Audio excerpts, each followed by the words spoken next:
বাংলাদেশের সংখ্যালঘু নির্যাতন নিয়ে যুক্তরাষ্ট্রের গোয়েন্দা প্রধান তুলসী গ্যাবার্ডের মন্তব্যের জেরে মার্কিন পররাষ্ট্র দপ্তরের ব্রিফিংয়ে বাংলাদেশ প্রসঙ্গে আবারও কথা বললেন নবনিযুক্ত মুখপাত্র ট্যামি ব্রুস। তুলসীর বক্তব্যের জেরে ফের কী কথা বললেন পররাষ্ট্র দপ্তরের নবনিযুক্ত মুখপাত্র, বিস্তারিত জানাচ্ছেন লিমা সায়ন্তী। ভারত সফর শেষে নিজ দেশে ফিরেছেন তুলসী গ্যাবার্ড। এর আগে গত 17 মার্চ ভারত সফরকালে সেখানকার গণমাধ্যম এনডিটিভিকে একটি সাক্ষাৎকার দেন। সাক্ষাৎকার দেওয়ার সময় সঞ্চালক বিষ্ণু সোমের এক প্রশ্নের উত্তরে তুলসী গ্যাবার্ড বাংলাদেশ সম্পর্কে উদ্বেগ প্রকাশ করেছিলেন। তিনি সেই সাক্ষাৎকারে বলেছিলেন, বাংলাদেশে ইসলামপন্থী সন্ত্রাসীদের হুমকি এবং বিভিন্ন সন্ত্রাসী গোষ্ঠীর বৈশ্বিক তৎপরতা একই মতাদর্শ ও উদ্দেশ্য অনুসরণ করে, যেটা কিনা মূলত একটি ইসলামিক খেলাফত প্রতিষ্ঠার চেষ্টা। তুলসী গ্যাবার্ডের এই বক্তব্য প্রকাশিত হওয়ার কয়েক ঘন্টার মধ্যেই অন্তর্বর্তী সরকারের প্রধান উপদেষ্টার কার্যালয় থেকে প্রতিবাদ জানানো হয়। শুরু হয় সারা দেশ জুড়ে নানা আলোচনা সমালোচনার। বিশ্বমানের থার্মিক্স রড, সালাম স্টিল থার্মিক্স, দেশের একমাত্র থার্মিক্স রড।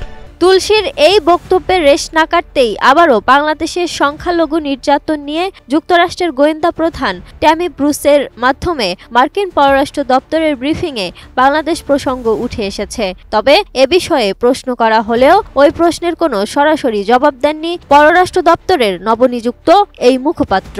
এমনকি বিষয়গুলোকে কূটনৈতিক আলোচনার বিষয় উল্লেখ করে তিনি আগাম কোনো মন্তব্য করতেও অস্বীকৃতি জানিয়েছেন। 24 তারিখ মার্কিন পররাষ্ট্র দপ্তরের নিয়মিত সংবাদ সম্মেলনে এক সাংবাদিকের প্রশ্নের জবাবে এভাবেই প্রতিক্রিয়া জানান ব্রুস। ব্রিফিংয়ে এক প্রশ্নকারী বাংলাদেশের সংখ্যালঘুদের নিরাপত্তা নিয়ে বলেন, যুক্তরাষ্ট্রের নির্বাচনের কয়েকদিন আগে প্রেসিডেন্ট ট্রাম্প তখন একজন প্রার্থী হিসেবে কথা বলেছিলেন এবং বাংলাদেশে হিন্দুদের উপর আক্রমণ সম্পর্কে উদ্বেগ প্রকাশ করেছিলেন। নতুন প্রশাসন দায়িত্ব নেওয়ার পর এখন যেহেতু পররাষ্ট্রমন্ত্রী প্রায় 60 দিন ধরে দায়িত্ব পালন করছেন, সেই হিসেবে বাংলাদেশে হিন্দুদের পরিস্থিতি সম্পর্কে তার মূল্যায়ন কি এবং তিনি কি পদক্ষেপ নিচ্ছেন এমন প্রশ্নের জবাবে ট্যামি ব্রুস বলেন, সৌভাগ্যবশত আমাদের এমন একটি প্রশাসন এবং একজন পররাষ্ট্রমন্ত্রী আছেন যিনি কূটনৈতিক সমাধানের প্রতি সম্পূর্ণরূপে প্রতিশ্রুতিবদ্ধ।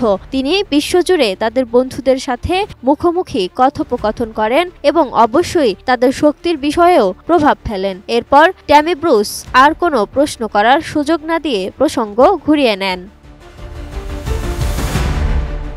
এদিকে তুলসী গ্যাবার্ডের এই মন্তব্য বিভ্রান্তিকর এবং বাংলাদেশের ভাবমূর্তি ও সুনামের জন্য ক্ষতিকর উল্লেখ করে অন্তর্বর্তীকালীন সরকার বলেছে, বাংলাদেশ ঐতিহ্যগতভাবে শান্তিপূর্ণ ও অন্তর্ভুক্তিমূলক ইসলাম চর্চার জন্য সুপরিচিত এবং চরমপন্থা ও সন্ত্রাসবাদের বিরুদ্ধে লড়াইয়ের অসাধারণ অগ্রগতি অর্জন করেছে।